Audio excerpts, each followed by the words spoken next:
Hi friends, ಇದು ಮಸ್ತ್ ಮಗ ಚಾನಲ್ನ ಇಂಟರ್ನ್ಯಾಷನಲ್ ಬುಲೆಟಿನ್ ಸುತ್ತು ಜಗತ್ತು. ನಾನು ಅಮರ್ ಪ್ರಸಾದ್. ಗಲ್ಫ್ ಸಂಘರ್ಷದಿಂದ ಜಗತ್ತು 3 ಭಾಗ ಆಗಿರೋ ಹೊತ್ತಲ್ಲಿ ಭಾರತ ಮಹತ್ವದ ಮೀಟಿಂಗ್ ನಡೆಸ್ತಾ ಇದೆ.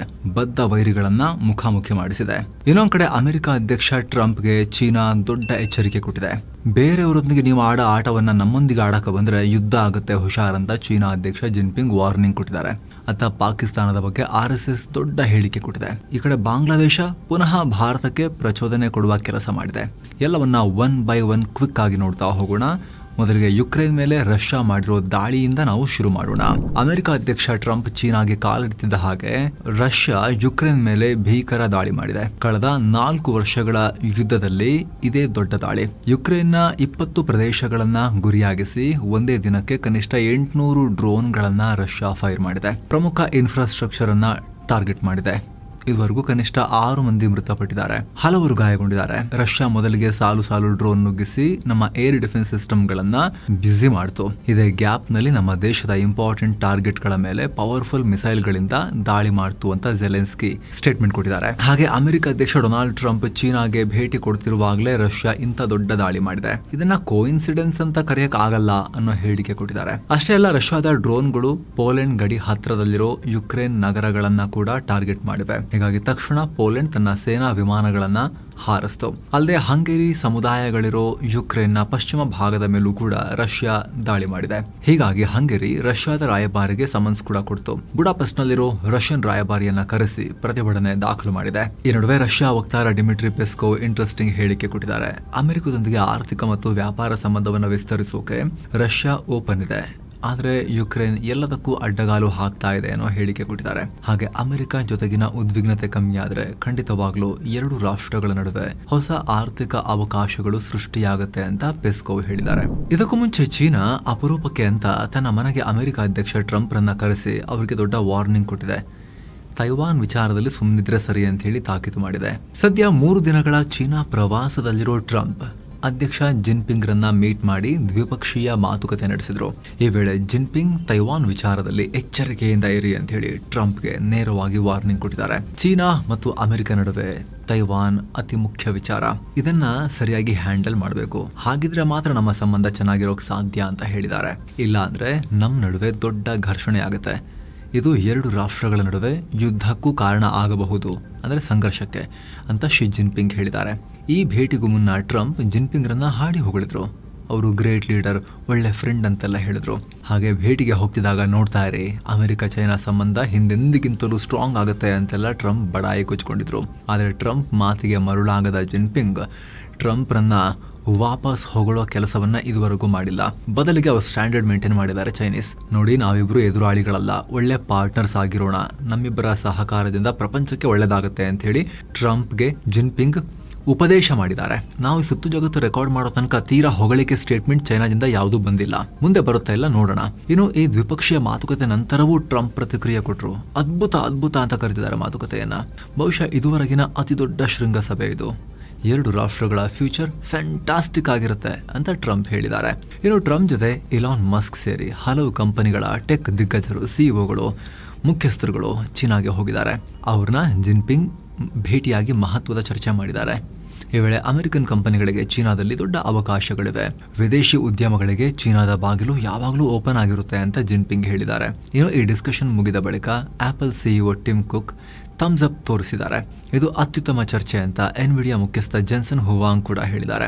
ಅತ್ತ ಇಲಾನ್ ಮಸ್ಕ್ ಕೂಡ ಚೀನಾ ಜೊತೆ ಸೇರಿ ಕೆಲಸ ಮಾಡೋ ಭರವಸೆಯನ್ನು ವ್ಯಕ್ತಪಡಿಸಿದ್ದಾರೆ. ಹೀಗಾಗಿ ಈ ಮೀಟಿಂಗ್ ನಿಂದ 2 ದೇಶಗಳ ವ್ಯಾಪಾರ ಸಂಬಂಧ ಮತ್ತಷ್ಟು ಗಟ್ಟಿಯಾಗೋ ಮುನ್ಸೂಚನೆ ಸಿಕ್ಕಿದೆ.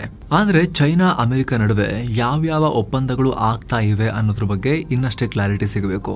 ಇನ್ನು ಟ್ರಂಪ್ರ ಈ ಭೇಟಿಯಲ್ಲಿ ಬೀಜಿಂಗ್ ನ ಟೆಂಪಲ್ ಆಫ್ ಹೆವೆನ್ ಸ್ಮಾರಕಕ್ಕೆ ಭೇಟಿ ಕೊಟ್ಟರು.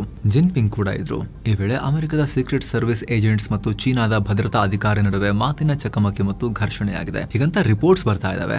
ಯಾಕೆ, ಏನು, ಆಮೇಲೆ ಏನಾಯ್ತು ಇನ್ನಷ್ಟೇ ಕ್ಲಿಯರ್ ಆಗಬೇಕು. ಇನ್ನು ಮಧುರೈ, ತಿರುವನಂತಪುರಂ, ಅನಂತ ಪದ್ಮನಾಭ ಸ್ವಾಮಿ ಸೇರಿ ಕೇರಳ, ತಮಿಳುನಾಡಿನ ಈ ಕ್ಷೇತ್ರಗಳಿಗೆ ಯಾತ್ರೆ ಹೋಗೋ ಆಸಕ್ತಿ ನಿಮಗಿದ್ರೆ ಆಸಕ್ತರು ಕಾಲ್ ಮಾಡಿ ಬುಕ್ ಮಾಡಿಕೊಂಡು ಹೋಗಿ ಬರ್ಬೋದು. ಹಿರಿಯ ನಾಗರಿಕರಿದ್ರೆ ಅವರಿಗೆ ಸ್ಪೆಷಲ್ ಕೇರ್ ಇರುತ್ತೆ. ಇನ್ನು RSS ನ ಜನರಲ್ ಸೆಕ್ರೆಟರಿ ದತ್ತಾತ್ರೇಯ ಹೊಸಬಾಳೆ ಭಾರತ ಪಾಕ್ ಜೊತೆ ಮಾತುಕತೆಯ ಬಾಗಿಲುಗಳನ್ನ ಮುಚ್ಚಬಾರದು ಅಂತ ಹೇಳಿದ್ದಾರೆ. ಪಾಕ್ ಭಾರತಕ್ಕೆ ಆಗಾಗ ಸಮಸ್ಯೆ ಕೊಡೋ ಮುಳ್ಳು. ಪುಲ್ವಾಮಾದಂತ ಕೃತ್ಯಗಳು ನಡೆದಾಗ ದೇಶದ ಭದ್ರತೆಯನ್ನ ಕಾಪಾಡಕ್ಕೆ ಸರ್ಕಾರ ಅವರಿಗೆ ಸ್ಟ್ರಾಂಗ್ ಪ್ರತಿಕ್ರಿಯೆ ಕೊಡಬೇಕು. ಆದರೆ ರಾಜತಾಂತ್ರಿಕ ಮಾತುಕತೆ ಸ್ಟಾಪ್ ಆಗಬಾರ್ದು, ನಿಲ್ಬಾರ್ದು. ಮಾತುಕತೆಗೆ ಡೋರ್ ಓಪನ್ ಇಟ್ಟಿರಬೇಕು ಅನ್ನೋ ಹೇಳಿಕೆಯನ್ನ ಹೊಸಬಾಳೆ ಕೊಟ್ಟಿದ್ದಾರೆ. ಜೊತೆಗೆ ಎರಡು ಕಡೆ ವ್ಯಾಪಾರ, ವೀಸಾ ಪ್ರಕ್ರಿಯೆಗಳು ಮುಂದುವರಿಬೇಕು. ಭಾರತ ಮತ್ತು ಪಾಕ್ ಹಂಚಿಕೊಂಡಿರೋ ಸಾಂಸ್ಕೃತಿಕ ಕೊಂಡಿಗಳು ಮತ್ತು ಜನರ ನಡುವಿನ ಸಂಪರ್ಕ ಉದ್ವಿಗ್ನತೆ ಕಮ್ಮಿ ಮಾಡೋಕೆ ಹೆಲ್ಪ್ ಮಾಡುತ್ತೆ ಅನ್ನೋ ಹೇಳಿಕೆ ಕೊಟ್ಟಿದ್ದಾರೆ. ಇವರ ಈ ಹೇಳಿಕೆಗೆ ಮಾಜಿ ಸೇನಾ ಮುಖ್ಯಸ್ಥ ಜನರಲ್ ಎಂ ನರವಣೆ ಸಪೋರ್ಟ್ ಮಾಡಿದ್ದಾರೆ. ಒಳ್ಳೆ ಸ್ಟೇಟ್ಮೆಂಟ್ ಅಂತ ಹೇಳಿದ್ದಾರೆ. ಗಡಿ ಬಳಿ ಇರೋ ಜನರಿಗೂ ರಾಜಕೀಯಕ್ಕೂ ಸಂಬಂಧ ಇಲ್ಲ, ಹೀಗಾಗಿ ಎರಡೂ ಕಡೆಯವರ ನಡುವೆ ಸ್ನೇಹ ಇದ್ರೆ ಎರಡು ರಾಷ್ಟ್ರಗಳ ನಡುವೆ ಸ್ನೇಹ ಇರುತ್ತೆ ಅಂತ ನರವಣೆ ಹೇಳಿಕೆ ಕೊಟ್ಟಿದ್ದಾರೆ. ಆದ್ರೆ ನಿಮ್ಗೆ ಗೊತ್ತಿರಬಹುದು, ಬ್ಯಾಕ್ ಟು ಬ್ಯಾಕ್ ಉಗ್ರ ದಾಳಿಗಳ ಬಳಿಕ ಮೋದಿ ಸರ್ಕಾರ ತಗೊಂಡಿರೋ ನಿಲುವೇನು ಅಂತ. ಮಾತುಕತೆ ಮತ್ತು ಗುಂಡಿನ ಶಬ್ದ, ಸ್ಫೋಟದ ಶಬ್ದ ಒಟ್ಟೊಟ್ಟಿಗೆ ನಡೆಯಕ್ಕಾಗಲ್ಲ. ರಕ್ತ ಹರಿಬೇಕಾದ್ರೆ ನೀರು ಹರಿಯಕ್ಕಾಗಲ್ಲ. ಸೊ ಫಸ್ಟ್ ನಿಲ್ಲಿಸಿ ಆಮೇಲೆ ಮಾತಾಡೋಣ ಅನ್ನೋದು ಅವರ ನಿಲುವಾಗಿದೆ. ಅದರ ನಡುವೆ ಆಪರೇಷನ್ ಸಿಂಧೂರ್ ನಂತರ ರಿಪೋರ್ಟ್ಸ್ ಬಂದವು.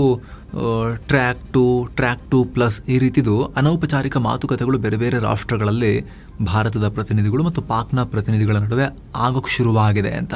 ಆ ರಿಪೋರ್ಟ್ಸ್ ಬಂದ ಕೆಲ ದಿನಗಳಲ್ಲೇ ಈ ರೀತಿಯ ಒಂದು ಸ್ಟೇಟ್ಮೆಂಟ್ಸ್ ಗವರ್ಮೆಂಟ್ನ ಎಕೋಸಿಸ್ಟಮ್ನಿಂದ ಬರೋಕ್ಕೆ ಶುರುವಾಗಿದೆ. RSSನ ದತ್ತಾತ್ರೇಯ ಹೊಸಬಾಳೆ ಅವರು ಹೇಳೋದು, ಅವರೇನು ಸಣ್ಣ ಪುಟ್ಟ ಹುದ್ದೆಯಲ್ಲಿಲ್ಲ, ಅವರು RSSನಲ್ಲಿ ಟಾಪ್ ಲೀಡರ್ಶಿಪ್ ಲೆವೆಲ್ನಲ್ಲಿ ಅವರು ಬರ್ತಾರೆ. ಅವರಿಂದ ಇಂಥ ಸ್ಟೇಟ್ಮೆಂಟ್ ಬಂದಿರೋದು, ಮಾಜಿ ಸೇನಾ ಮುಖ್ಯಸ್ಥರನ್ನ ಎಂಡೋರ್ಸ್ ಮಾಡಿರೋದು, ಭಾರತ ಪಾಕ್ ನಡುವೆ ಪೂರ್ಣ ಪ್ರಮಾಣದ ಮಾತುಕತೆಗಳು ಮತ್ತೆ ಆರಂಭ ಆಗೋಕೆ ವೇದಿಕೆ ರೆಡಿ ಮಾಡ್ಕೊಳ್ತಾ ಇದ್ದಾರಾ ಅನ್ನೋ ಪ್ರಶ್ನೆ ಮೂಡೋಕೆ ಕಾರಣ ಆಗಿದೆ. ಇತ್ತ ರಾಷ್ಟ್ರ ರಾಜಧಾನಿ ದಿಲ್ಲಿಯಲ್ಲಿ ಬ್ರಿಕ್ಸ್ ವಿದೇಶಾಂಗ ಸಚಿವರ ಸಭೆ ಶುರುವಾಗಿದೆ. ಇದರಲ್ಲಿ ಇರಾನ್ ಸಚಿವ Abbas Araghchi, Russia minister Sergey ಲೋವ್ರೋವ್ ದಿಲ್ಲಿಗೆ ಬಂದಿದ್ದಾರೆ. ಅತ್ತ Thailand, Cuba, Vietnam, south Africa, Brazil ನಾಯಕರು ಕೂಡ ಆಗಮಿಸಿದ್ದಾರೆ. ಮಲೇಷ್ಯಾ ಮತ್ತು UAE ಸಚಿವರು ಕೂಡ ಮೀಟಿಂಗ್ ನಲ್ಲಿ ಪಾಲ್ಗೊಳ್ತಿದ್ದಾರೆ. ಮೇ 14 ಹಾಗೂ 15 ಒಟ್ಟು 2 ದಿನಗಳ ಕಾಲ ಈ ಮೀಟಿಂಗ್ ಜಾಗತಿಕ ಭದ್ರತೆ ಮತ್ತು ಆರ್ಥಿಕ ಸಹಕಾರದ ಬಗ್ಗೆ ಇಲ್ಲಿ ಚರ್ಚೆಯಾಗುತ್ತೆ. ಮಿಡಲ್ ಈಸ್ಟ್ ನ ಬಿಕ್ಕಟ್ಟಿನ ಬಗ್ಗೆ ಕೂಡ ಮಹತ್ವದ ಮಾತುಕತೆ ನಡೆಯುತ್ತೆ. ಬ್ರಿಕ್ಸ್ ಸಚಿವರು PM ನರೇಂದ್ರ ಮೋದಿ ಅವರನ್ನ ಕೂಡ ಮೀಟ್ ಆಗ್ತಾರೆ. ಇನ್ನು ಸಭೆಯ ಸೈಡ್ ಲೈನ್ಸ್ ನಲ್ಲಿ ವಿದೇಶಾಂಗ ಸಚಿವ S Jaishankar Russia foreign minister Sergey Lavrov ಜೊತೆಗೆ ಮೀಟಿಂಗ್ ಮಾಡಿದ್ದಾರೆ. ಇಂಧನ, ವ್ಯಾಪಾರ ಹಾಗೂ ವಿವಿಧ ಕ್ಷೇತ್ರಗಳಲ್ಲಿ ಸಂಬಂಧ ಚೆನ್ನಾಗಿ ಮಾಡಿಕೊಳ್ಳೋ ಬಗ್ಗೆ ಡಿಸ್ಕಷನ್ಸ್ ಆಗಿವೆ. ಅತ್ತ Iran foreign minister Abbas Araghchi ಜೊತೆಗೂ ಕೂಡ ಜೈಶಂಕರ್ ಅವರು ಮಾತುಕತೆ ನಡೆಸ್ತಾ ಇದ್ದಾರೆ. ನಂತರ ಅರಾಕ್ಚಿ ಅವರು PM ಮೋದಿ ಅವರನ್ನ ಕೂಡ ಮೀಟ್ ಮಾಡ್ತಾರೆ ಅಂತ ಮಾಹಿತಿ ಇದೆ. ಇನ್ನು ಈ ಮೀಟಿಂಗ್ ಉದ್ದೇಶಿಸಿ ಓವರ್ ಆಲ್ ಜೈಶಂಕರ್ ಅವರು ಮಾತನಾಡಿದ್ರು. ಅಮೆರಿಕದ ಟ್ಯಾರಿಫ್ ಹಾಗೂ ಸ್ಯಾಂಕ್ಷನ್ಸ್ ವಿರುದ್ಧ ಪರೋಕ್ಷ ವಾಗ್ದಾಳಿ ಮಾಡಿದ್ದಾರೆ. ಅಂತಾರಾಷ್ಟ್ರೀಯ ಕಾನೂನು ಉಲ್ಲಂಘಿಸೋ ಇಂಥ ನಿರ್ಧಾರಗಳು ಖಂಡಿತ ಸರಿಯಲ್ಲ ಅಂತ ಹೇಳಿದ್ದಾರೆ. ಹಾಗೆ ಇವುಗಳಿಂದ ಅಭಿವೃದ್ಧಿ ಹೊಂದುತ್ತಾ ಇರೋ ರಾಷ್ಟ್ರಗಳ ಮೇಲೆ ಕೆಟ್ಟ ಪರಿಣಾಮ ಉಂಟಾಗ್ತಾ ಇದೆ. ಒತ್ತಡ ತಂತ್ರಗಳ ಬದಲು ರಾಜತಾಂತ್ರಿಕ ಮಾತುಕತೆಯಿಂದ ಸಮಸ್ಯೆಯನ್ನ ಬಗೆಹರಿಸಬೇಕು ಅಂತ ಜೈಶಂಕರ್ ಹೇಳಿದ್ದಾರೆ. ಇನ್ನೊಂದ್ ಕಡೆ ಯುದ್ಧ ನಡೀತಿರುವಾಗ ಇಸ್ರೇಲ್ PM UAE ಅಧ್ಯಕ್ಷರೊಂದಿಗೆ ಸೀಕ್ರೆಟ್ ಮೀಟಿಂಗ್ ಮಾಡಿದ್ರು ಅಂತ ಇಸ್ರೇಲ್ ಹೇಳಿತು. ಆದ್ರೀಗ UAE ಇದನ್ನ ರಿಜೆಕ್ಟ್ ಮಾಡಿದೆ. ಆ ತರ ಏನು ಮೀಟಿಂಗ್ ಆಗಿಲ್ಲ, ಇದೆಲ್ಲ ಸುಳ್ಳು ಅಂತ UAE ವಿದೇಶಾಂಗ ಸಚಿವಾಲಯ ಸ್ಪಷ್ಟನೆ ಕೊಟ್ಟಿದೆ. ಕಳೆದ ಮಾರ್ಚ್ 26ನೇ ತಾರೀಕು ಇಸ್ರೇಲ್ PM ನೆತನ್ಯಾಹು UAEಗೆ ಭೇಟಿ ಕೊಟ್ಟಿದ್ರು. ಈ ವೇಳೆ ಅಲ್ಲಿನ ಅಧ್ಯಕ್ಷ ಶೇಖ್ ಮೊಹಮ್ಮದ್ ಬಿನ್ ಜಾಯೆದ್ ರನ್ನ ಮೀಟ್ ಆಗಿದ್ರು. ಆಗ ಇಬ್ರು ನಾಯಕರು ಹಲವು ಗಂಟೆ ಕಾಲ ಸೀಕ್ರೆಟ್ ಮೀಟಿಂಗ್ ಮಾಡಿದ್ರು ಅಂತ ಇಸ್ರೇಲ್ PM ಕಚೇರಿ ಮಾಹಿತಿ ಕೊಟ್ಟಿತ್ತು. ಅಲ್ಲದೆ ಇದು ಎರಡು ರಾಷ್ಟ್ರಗಳ ನಡುವಿನ ಸಂಬಂಧದಲ್ಲಿ ಆದ ಐತಿಹಾಸಿಕ ಪ್ರಗತಿ ಅಂತಲೂ ಇಸ್ರೇಲ್ ಬಣ್ಣಿಸಿತ್ತು. ಅದನ್ನ UAE ತಳ್ಳಿ ಹಾಕಿದೆ. ಇನ್ನು ಇರಾನ್ ವಿರುದ್ಧ ಸೌದಿ ಸೀಕ್ರೆಟ್ ದಾಳಿ ಮಾಡಿದೆ ಅಂತ ರಿಪೋರ್ಟ್ ಆಗಿತ್ತಲ್ಲ, ಅದು ಎಲ್ಲಿ ಅನ್ನೋದು ಕೂಡ ಗೊತ್ತಾಗಿದೆ. ಈಗ ನೇರವಾಗಿ ಇರಾನ್ ಒಳಗಡೆ ಅಲ್ಲ, ಬದಲಿಗೆ ಇರಾನ್ ಪ್ರಾಕ್ಸಿಗಳಿರೋ ಇರಾಕ್ ನಲ್ಲಿ ಸೌದಿ ದಾಳಿ ಮಾಡಿತ್ತು ಅಂತ ರಾಯ್ಟರ್ಸ್ ರಿಪೋರ್ಟ್ ಮಾಡಿದೆ. ಇನ್ನೊಂದ್ ಕಡೆ ಕುವೈತ್ ಕಡೆಯಿಂದಲೂ ಇರಾಕ್ ಮೇಲೆ ರಾಕೆಟ್ ದಾಳಿ ನಡೆದಿರೋ ವಿಚಾರ ಗೊತ್ತಾಗಿದೆ. ಕಳೆದ ಏಪ್ರಿಲ್ ನಲ್ಲಿ ದಕ್ಷಿಣ ಇರಾಕ್ನ ಉಗ್ರ ನೆಲೆಗಳ ಮೇಲೆ ಈ ದಾಳಿಯಾಗಿದೆ ಅಂತ ವರದಿಯಾಗಿದೆ. ಹಲವಾರು ಉಗ್ರರು ಕೂಡ ಈ ದಾಳಿಯಲ್ಲಿ ಮೃತಪಟ್ಟಿದ್ದಾರೆ. ಅದರಲ್ಲಿ ಕುವೈತ್ ಸೇನೆ ದಾಳಿ ಮಾಡ್ತಾ ಅಥವಾ ಅಮೆರಿಕನ ಅನ್ನೋದ್ರ ಬಗ್ಗೆ ಕ್ಲಾರಿಟಿ ಸಿಗಬೇಕು. ಏನು ಸಂಘರ್ಷ ಶುರುವಾದಾಗ ಮೊದಲು ಇರಾನ್ ಪ್ರಾಕ್ಸಿಗಳು ಸೌದಿ ಸೇರಿ ಗಲ್ಫ್ ರಾಷ್ಟ್ರಗಳ ಮೇಲೆ ದಾಳಿ ಮಾಡಿದ್ರು. ನಿಲ್ಸಿ ಅಂತ ಹೇಳಿದ್ರು, ಕೇಳಲಿಲ್ಲ. ಹೀಗಾಗಿ ಅದಕ್ಕೆ ಪ್ರತಿಯಾಗಿ ಈ ದಾಳಿಗಳು ಆಗಿವೆ ಅಂತ ರಿಪೋರ್ಟ್ನಲ್ಲಿ ಉಲ್ಲೇಖ ಮಾಡಲಾಗಿದೆ. ಇತ್ತ ಇರಾನ್ ತನ್ನಲ್ಲಿರೋ ಯುರೇನಿಯಂ ಬಗ್ಗೆ ಸ್ಫೋಟಕ ಹೇಳಿಕೆ ಕೊಟ್ಟಿದೆ. 60% ಎನ್ರಿಚ್ ಮಾಡಲಾದ ಯುರೇನಿಯಂ ನಮ್ಮ ಕಂಟ್ರೋಲ್ನಲ್ಲೇ ಇಲ್ಲ ಅಂತ ಇರಾನ್ನ ಡೆಪ್ಯೂಟಿ ಫಾರಿನ್ ಮಿನಿಸ್ಟರ್ ಕಾಜೆಮ್ ಗರಿಬಾಬಾದಿ ಹೇಳಿದ್ದಾರೆ. ಯುರೇನಿಯಂ ಇರೋ ಫೆಸಿಲಿಟಿಗಳ ಮೇಲೆ ದಾಳಿ ಆಗಿರೋದ್ರಿಂದ ಸದ್ಯ ಆ ಯುರೇನಿಯಂ ನಮ್ಮ ಕೈಗೆ ಸಿಗ್ತಾ ಇಲ್ಲ ಅಂತ ಹೇಳಿದ್ದಾರೆ. ಅಲ್ಲದೆ ಅಮೆರಿಕ ಜೊತೆ ನ್ಯೂಕ್ಲಿಯರ್ ಸೇರಿ ಎಲ್ಲ ವಿಚಾರಗಳ ಬಗ್ಗೆ ಚರ್ಚಿಸೋಕೆ ನಾವು ರೆಡಿ ಇದೀವಿ. ಆದ್ರೆ ಅಮೆರಿಕಗೆ ಮಾತುಕತೆನೇ ಇಷ್ಟ ಇಲ್ಲ, ಬರೀ ತಲೆ ಬುಡ ಇಲ್ದಿರೋ ಡಿಮಾಂಡ್ ಗಳನ್ನ ಇಡ್ತಾ ಇದ್ದಾರೆ ಇವರು ಅಂತ ಇರಾನ್ ನಾಯಕರು ಹೇಳಿದ್ದಾರೆ. ಇದರ ಬಗ್ಗೆ ಮಾತನಾಡಿ ಭಾರತ ನಮ್ಮ ಸ್ನೇಹಿತ, ಈಗ ಆಲ್ರೆಡಿ ಭಾರತದ 11 ಹಡಗುಗಳಿಗೆ ಹಾರ್ಮುಜ್ ದಾಟೋಕೆ ನಾವು ರೂಟ್ ಕ್ಲಿಯರ್ ಮಾಡಿಕೊಟ್ಟಿದೀವಿ ಅಂತ ಹೇಳಿದ್ದಾರೆ. ಇನ್ನೂ ಕೆಲ ಹಡಗುಗಳ ಸಂಚಾರಕ್ಕೆ ನಾವು ಕ್ಲಿಯರ್ ಮಾಡ್ಕೊಡ್ತೀವಿ, ಅವಕಾಶ ಮಾಡ್ಕೊಡ್ತೀವಿ. ಆದ್ರೆ ಎಲ್ಲ ಹಡಗುಗಳಿಗೆ ಹಾರ್ಮುಜ್ ದಾಟೋಕೆ ಅವಕಾಶ ಕೊಡಲ್ಲ. ಭಾರತದ ಸಹಕಾರವನ್ನ ನಾವು ವೆಲ್ಕಮ್ ಮಾಡ್ತೀವಿ ಅನ್ನೋ ಹೇಳಿಕೆ ಕೊಟ್ಟಿದ್ದಾರೆ. ಈ ನಡುವೆ MV ಸನ್ಶೈನ್ ಅನ್ನೋ LPG ಟ್ಯಾಂಕರ್ ಯಶಸ್ವಿಯಾಗಿ ಹಾರ್ಮುಜ್ ದಾಟಿದೆ. ಭಾರತೀಯ ನೌಕಾಪಡೆ ಸೇರಿದ ಹಾಗೆ ವಿವಿಧ ಸಂಸ್ಥೆಗಳ ನೆರವಿನೊಂದಿಗೆ ಈ ಹಡಗು ಈಗ ಭಾರತದ ಕಡೆಗೆ ಬರ್ತಾ ಇದೆ. ಪರ್ಷಿಯನ್ ಕೊಲ್ಲಿಯಲ್ಲಿ ಸಿಲುಕು ಹಾಕೊಂಡಿದ್ದ ಭಾರತಕ್ಕೆ ಸಂಬಂಧಪಟ್ಟ LPG ಹಡಗುಗಳ ಪೈಕಿ ಇದು ಸುರಕ್ಷಿತವಾಗಿ ಹೊರಬಂದ 15ನೇ ಹಡಗಾಗಿದೆ. ಇದರಲ್ಲಿ ಎಷ್ಟು LPG ಇದೆ ಅನ್ನೋ ಮಾಹಿತಿ ಇಲ್ಲ. ಇನ್ನೊಂದು ಕಡೆ ಹಾರ್ಮುಜ್ ಜಲಸಂಧಿ ಮೇಲಿನ ನಿಯಂತ್ರಣ ದೇಶದ ಆರ್ಥಿಕತೆಗೆ ಭಾರಿ ಆದಾಯವನ್ನ ತಂದುಕೊಡುತ್ತೆ ಅಂತ ಇರಾನ್ ಸೇನೆ ಹೇಳಿದೆ. ಹಾಗೆ ಅಂತಾರಾಷ್ಟ್ರೀಯ ಮಟ್ಟದಲ್ಲಿ ಇರಾನ್ ಪ್ರಭಾವ ಹೆಚ್ಚಾಗುತ್ತೆ ಅಂತ ಇರಾನ್ ಸೇನಾ ವಕ್ತಾರ ಮೊಹಮ್ಮದ್ ಅಕ್ರಮಾನಿಯಾ ಹೇಳಿದ್ದಾರೆ. ಇನ್ನು ಸುದೀರ್ಘ ಇಂಟರ್ನೆಟ್ ಬ್ಲಾಕ್ಔಟ್ ನಂತರ ಈಗ ಇರಾನ್ ಸರ್ಕಾರ ಆಯ್ದ ಜನರಿಗೆ ಪ್ರೋ ಇಂಟರ್ನೆಟ್ ಸೇವೆ ಕೊಡ್ತಾ ಇದೆ. ಕೇವಲ ಉದ್ಯಮಿಗಳಿಗೆ ಮತ್ತು ಪ್ರೊಫೆಷನಲ್ಸ್ಗೆ ಮಾತ್ರ ಈ ಇಂಟರ್ನೆಟ್ ಲಭ್ಯ. ಇಲ್ಲಿ 50 GB ಇಂಟರ್ನೆಟ್ ಪ್ಯಾಕೇಜ್ಗೆ ಸುಮಾರು $11 ಹಣ ಕೊಡಬೇಕು. ಇದು ಸಾಮಾನ್ಯ ದರಕ್ಕಿಂತ 10 ಪಟ್ಟು ಹೆಚ್ಚು. ಈ ಸಿಸ್ಟಮ್ ಮೂಲಕ ವಾಟ್ಸ್ಆಪ್ ಮತ್ತು ಟೆಲಿಗ್ರಾಮ್ ಬಳಸೋಕೆ ಅವಕಾಶ ಇದೆ. ಆದ್ರೆ ಇನ್ಸ್ಟಾಗ್ರಾಮ್ ಮತ್ತು ಯೂಟ್ಯೂಬ್ ನೋಡೋಕೆ VPN ಬಳಸಬೇಕು. ಇದಕ್ಕೆ ಸಾಮಾನ್ಯ ಜನ ನಮ್ಗೆ ಯಾಕೆ ಇಂಟರ್ನೆಟ್ ಕೊಡ್ತಿಲ್ಲ ಅಂತ ಇರಾನ್ ಸರ್ಕಾರವನ್ನ ಟೀಕೆ ಮಾಡ್ತಿದ್ದಾರೆ. ಇತ್ತ ಇರಾನ್ ಸರ್ಕಾರ ಪರಿಸ್ಥಿತಿ ಸುಧಾರಿಸಿದ ಮೇಲೆ ಕೊಡ್ತೀವಿ ಅಂತ ಹೇಳ್ತಾ ಇದೆ. ಏನೋ ಲೆಬನಾನ್ ಮೇಲೆ ಇಸ್ರೇಲ್ ದಾಳಿ ಮಾಡೋದು ಕಂಟಿನ್ಯೂ ಆಗಿದೆ. ದಕ್ಷಿಣ ಬೇರೂತ್ನಲ್ಲಿ ಇಸ್ರೇಲ್ ಸರಣಿ ದಾಳಿ ಮಾಡಿದೆ. ಕನಿಷ್ಠ 15 ಜನ ಮೃತಪಟ್ಟಿದ್ದಾರೆ, ಹಲವರು ಗಾಯಗೊಂಡಿದ್ದಾರೆ. ಇನ್ನು ಭಾರತ ಸರ್ಕಾರ ಸಕ್ಕರೆ ರಫ್ತಿನ ಮೇಲೆ ನಿಷೇಧ ಹಾಕಿದೆ. 2026 ಸೆಪ್ಟೆಂಬರ್ ವರೆಗೆ ಈ ಆದೇಶ ಜಾರಿಯಲ್ಲಿರುತ್ತೆ. ಕಚ್ಚಾ ಸಕ್ಕರೆ, ಬಿಳಿ ಸಕ್ಕರೆ ಮತ್ತು ಸಂಸ್ಕರಿಸಿದ ಸಕ್ಕರೆ ಸೇರಿದ ಹಾಗೆ ಎಲ್ಲ ರೀತಿಯ ಸಕ್ಕರೆ ರಫ್ತಿಗೂ ಈ ನಿಷೇಧಾಜ್ಞೆ ಅನ್ವಯ ಆಗುತ್ತೆ. ಆದರೆ ಯುರೋಪಿಯನ್ ಯೂನಿಯನ್ ಮತ್ತು ಅಮೆರಿಕಗೆ ಅಸ್ತಿತ್ವದಲ್ಲಿರೋ ಒಪ್ಪಂದಗಳ ಅಡಿಯಲ್ಲಿ ರಫ್ತು ಕಂಟಿನ್ಯೂ ಮಾಡೋಕೆ ಅವಕಾಶ ಇದೆ. ಅಲ್ಲದೆ ಮೇ 13 ಒಳಗಡೆ ಲೋಡ್ ಆಗಿರೋ ಸಕ್ಕರೆಗೂ ವಿನಾಯಿತಿ ಕೊಡಲಾಗಿದೆ. ಮಿಡಲ್ ಈಸ್ಟ್ ವಾರ್ ಇಂದಾಗಿ ರಸಗೊಬ್ಬರ ಪೂರೈಕೆಯಲ್ಲಿ ವ್ಯತ್ಯಯ ಆಗಿದೆ. ಮಳೆ ಕೊರತೆಯಿಂದ ಮುಂದಿನ ವರ್ಷ ಸಕ್ಕರೆ ಉತ್ಪಾದನೆ ಕಮ್ಮಿಯಾಗೋ ಆತಂಕನೂ ಇದೆ. ಹೀಗಾಗಿ ಈ ನಿರ್ಧಾರ. ಇದರಿಂದ ಜಾಗತಿಕ ಮಾರ್ಕೆಟ್ನಲ್ಲಿ ಸಕ್ಕರೆ ಬೆಲೆ 2-3% ಏರಿಕೆಯಾಗಿದೆ. ಯಾಕಂದ್ರೆ ಬ್ರೆಜಿಲ್ ಬಿಟ್ರೆ ಭಾರತ ಅತಿ ದೊಡ್ಡ ಸಕ್ಕರೆ ಉತ್ಪಾದಕ ರಾಷ್ಟ್ರ. 2024-25 ವರ್ಷದಲ್ಲಿ ಅಂದ್ರೆ ಅಕ್ಟೋಬರ್ನಿಂದ ಸೆಪ್ಟೆಂಬರ್ ವರೆಗೆ ಭಾರತ ಸುಮಾರು 7.75 ಲಕ್ಷ ಟನ್ ಸಕ್ಕರೆಯನ್ನ ರಫ್ತು ಮಾಡಿದೆ. UAEಗೆ ಅತಿ ಹೆಚ್ಚು ಎಕ್ಸ್ಪೋರ್ಟ್ ಆಗುತ್ತೆ. ಏನು ನೆರೆಯ ಬಾಂಗ್ಲಾ ಮತ್ತೆ ಭಾರತವನ್ನ ಕೆಣಕಿದೆ. ಪದ್ಮಾ ನದಿಗೆ ಅಂದ್ರೆ ಭಾರತದ ಗಂಗಾ ನದಿಗೆ ಬ್ಯಾರೇಜ್ ನಿರ್ಮಿಸೋಕೆ ಅಧಿಕೃತ ಅನುಮೋದನೆ ಕೊಟ್ಟಿದೆ. ಭಾರತದ ಫರಕ್ಕಾ ಬ್ಯಾರೇಜ್ನಿಂದ ಉಂಟಾಗ್ತಿರೋ ದುಷ್ಪರಿಣಾಮಗಳನ್ನ ತಡೆಯೋದು ಇದರ ಗುರಿ ಅಂತ ಬಾಂಗ್ಲಾ ಹೇಳ್ಕೊಂಡಿದೆ. ಪ್ರಧಾನಿ ತಾರಿಕುರ್ ರೆಹಮಾನ್ ನೇತೃತ್ವದ ಕಮಿಟಿ ಸುಮಾರು 34,500 ಬಾಂಗ್ಲಾದೇಶಿ ಟಾಕಾ ವೆಚ್ಚದ ಈ ಬೃಹತ್ ಯೋಜನೆಗೆ ಒಪ್ಪಿಗೆ ಕೊಟ್ಟಿದೆ. ಈ ಯೋಜನೆ ಮೂಲಕ ಗಂಗಾ ನದಿಯ ನೀರನ್ನ ಬಾಂಗ್ಲಾದೇಶದ ಒಳಗಡೆನೆ ಸಂಗ್ರಹಿಸಿಟ್ಟುಕೊಳ್ಳೋಕೆ ನಿರ್ಧಾರ ಮಾಡಲಾಗಿದೆ. ಇದರಿಂದ ಕೃಷಿ ಭೂಮಿಗೆ ಲವಣಾಂಶ ನುಗ್ಗೋದನ್ನ ತಡಿಬಹುದು ಮತ್ತು ನದಿಗಳ ಹರಿವನ್ನ ಸುಧಾರಿಸಬಹುದು ಅಂತ ಬಾಂಗ್ಲಾ ಹೇಳಿದೆ. ಹಾಗೆ ಬ್ಯಾರೇಜ್ ಕಟ್ಟೋದು ನಮ್ಮ ರಾಷ್ಟ್ರೀಯ ಹಿತಾಸಕ್ತಿ ವಿಚಾರ.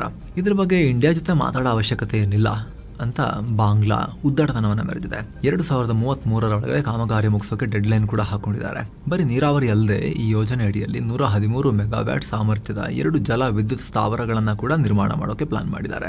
ಆದ್ರೆ ಬಾಂಗ್ಲಾದಲ್ಲೇ ಪರಿಸರ ತಜ್ಞರು ಇದ್ರ ಬಗ್ಗೆ ವಿರೋಧ, ಆತಂಕ ವ್ಯಕ್ತಪಡಿಸಿದ್ದಾರೆ. ನದಿಯಲ್ಲಿ ಹೂಳು ತುಂಬಿಕೊಳ್ಳುತ್ತೆ ಮತ್ತು ಪ್ರವಾಹದ ಭೀತಿ ಇನ್ನಷ್ಟು ಹೆಚ್ಚಾಗುತ್ತೆ ಅನ್ನೋ ವಾರ್ನಿಂಗ್ ಕೊಟ್ಟಿದ್ದಾರೆ. ಇಲ್ಲಿ ಗಮನಿಸಬೇಕಾಗಿರೋದೇನು ಅಂದ್ರೆ 1996 ಗಂಗಾ ನದಿ ನೀರು ಹಂಚಿಕೆ ಒಪ್ಪಂದ ಈ ವರ್ಷದ ಡಿಸೆಂಬರ್ನಲ್ಲಿ ಎಂಡ್ ಆಗ್ತಾ ಇದೆ. ಭಾರತದ ಮಾಜಿ ಪ್ರಧಾನಿ HD ದೇವೇಗೌಡರು ಮತ್ತು ಬಾಂಗ್ಲಾದ ಅಂದಿನ ಪ್ರಧಾನಿ ಶೇಖ್ ಹಸೀನಾ ನಡುವೆ ಈ ಒಪ್ಪಂದ ಆಗಿತ್ತು. 30 ವರ್ಷಗಳ ಅವಧಿಗೆ ಈ ಒಪ್ಪಂದಕ್ಕೆ ಸೈನ್ ಹಾಕಿದ್ರು. ಗಂಗಾ ನದಿಗೆ ಕಟ್ಟಲಾಗಿರೋ ಫರಕ್ಕಾ ಬ್ಯಾರೇಜ್ ನೀರನ್ನ ಎಷ್ಟು ಪ್ರಮಾಣದಲ್ಲಿ 2 ರಾಷ್ಟ್ರಗಳು ಹಂಚಿಕೊಳ್ಳಬೇಕು ಅನ್ನೋದು ಈ ಒಪ್ಪಂದದ ತಿರುಳು. ಈ ಬ್ಯಾರೇಜ್ನಿಂದ ಬೇಸಿಗೆಯಲ್ಲಿ ನಮಗೆ ನೀರು ಸಿಗ್ತಿಲ್ಲ ಅಂತ ಬಾಂಗ್ಲಾ ಕಿರಿಕಿರಿ ಮಾಡ್ತಾ ಇತ್ತು. ಅದೇ ಕಾರಣಕ್ಕೆ ಒಪ್ಪಂದ ಆಗಿತ್ತು. ಈ ಒಪ್ಪಂದ ಈಗ ಅಂತಿಮ ಹಂತಕ್ಕೆ, ಅದರ ಎಂಡ್ ಸ್ಟೇಜಿಗೆ ಬಂದಿದೆ. ಮತ್ತೆ ರಿನ್ಯೂವಲ್ ಆಗುತ್ತಾ, ಹೊಸದಾಗಿ ಮಾತುಕತೆ ನಡೆಯುತ್ತಾ, ಇನ್ನೂ ಕೂಡ ವೇಟ್ ಮಾಡಿ ನೋಡ್ಬೇಕು ಅದಕ್ಕೆ.